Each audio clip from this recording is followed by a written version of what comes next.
Good morning, Christ Church. My name is Paul Fowler. I serve as our Lake Forest campus pastor, and I'm glad to be sharing with you all this week about the spiritual formation practice of serving. How is serving a spiritual formation practice?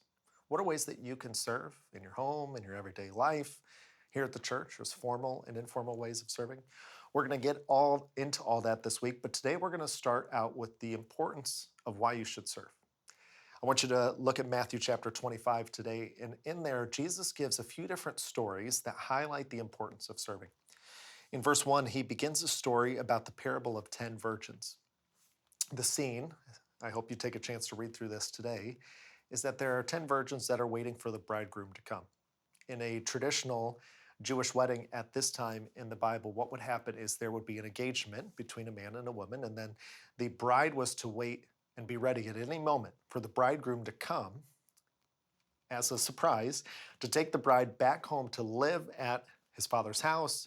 This is the imagery of Jesus in the church, and one day, Jesus is going to come get us because he's preparing a place for us.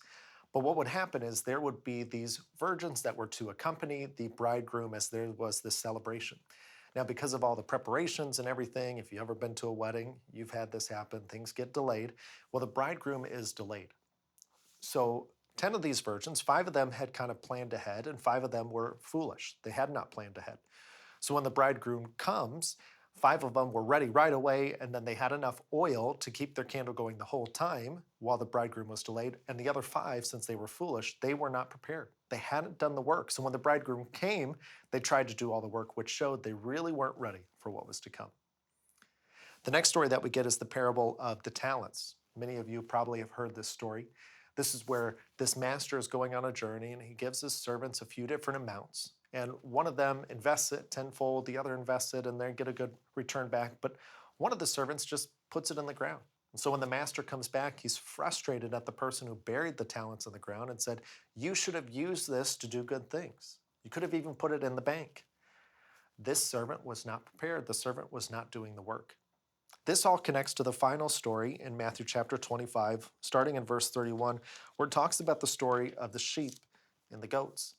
And this is the story where when Jesus will come back, there will be the sheep, those that are doing the good things, and there will be the goats, those that haven't been doing the things that they're supposed to do. And in the story, you see that the sheep are the ones that when someone was hungry, they gave them food. When someone was thirsty, they gave them something to drink. It says in the NIV, a stranger, this is an immigrant, this is an alien, so it invites in the immigrant. So it talks about when someone needs clothes, it was those that they gave them the clothes. When they were sick, they visited them in the hospital. When they were in prison, they also were faithful to go there. These are the sheep who are doing the good works. And the goats are those that thought they knew God, thought they knew Jesus, but Jesus says, "No, away from me." These 3 different stories are an encouragement for us to help us understand how do we serve others. And it's not that serving means that God loves us more. It's not that serving earns our place in heaven. That's very important for us to understand. Jesus is not telling these stories to say, do more good things. That's not in line with the rest of the Bible and the story of the gospel. The gospel is that Jesus has taken our place for us. So it's faith, belief in Jesus Christ equals salvation, but there's good works that are prepared for us to do. We need to be serving. Our lives need to be marked by serving. So these stories are helpful for us to stop and reflect. Are we living our lives in such a way that we truly understand the gospel, the good news of Jesus Christ, that because of his atonement for us, because of his death on the cross for us, we now are supposed to go and love and serve others? Before we talk about the spiritual formation practice of serving, I encourage you, take some time today.